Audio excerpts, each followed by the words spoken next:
Happy World Refugee Day.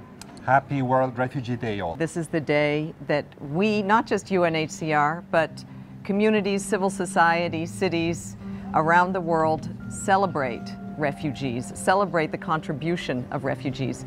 They are people that are, let's not forget, they are fleeing from war, from persecution, from violence, from discrimination in many different forms. So I'm here on the beach at Lesbos Island, and another boat filled with refugees is just arriving. One has just landed and there are two others on the water. As you can see, they're waving, they're very happy. Most of them are from Syria and Afghanistan, and they are fleeing the war there.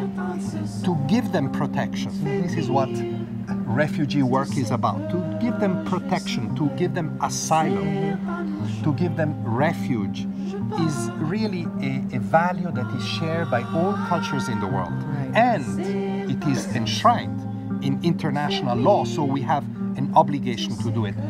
To reaffirm this, I think, is the core of what World Refugee Day means. Take example from a country that does not use as an excuse its lack of resources and keeps being generous and open. 85% of the world's refugees are not in Europe, they're not in the United States, they're not in Australia, but they are in countries like Niger.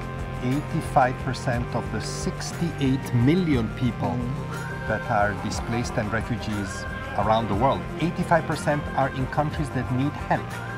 And we need help for the refugees, food, medicines, shelter, but we need also longer term help. We need refugee children to go to school, and we need people to have jobs.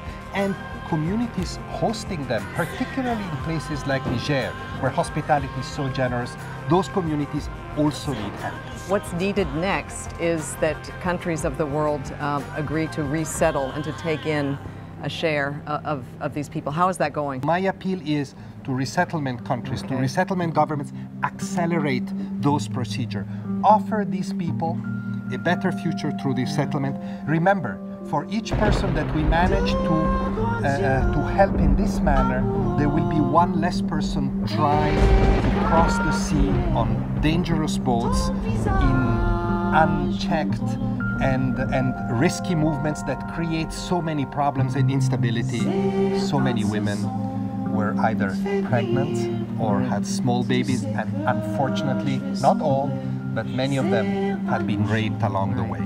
And so that's another reason why we need to accelerate this program, because otherwise more people remain stuck in those detention centers where really their ordeal doesn't finish. The most innovative solution is that we need to build alliances, coalitions, partnerships. There is some hope for refugee response, and that is in a document that is being negotiated right now. It's called the Global Compact on Refugees. We hope that it will be adopted by the UN General Assembly. Refugees are an international responsibility.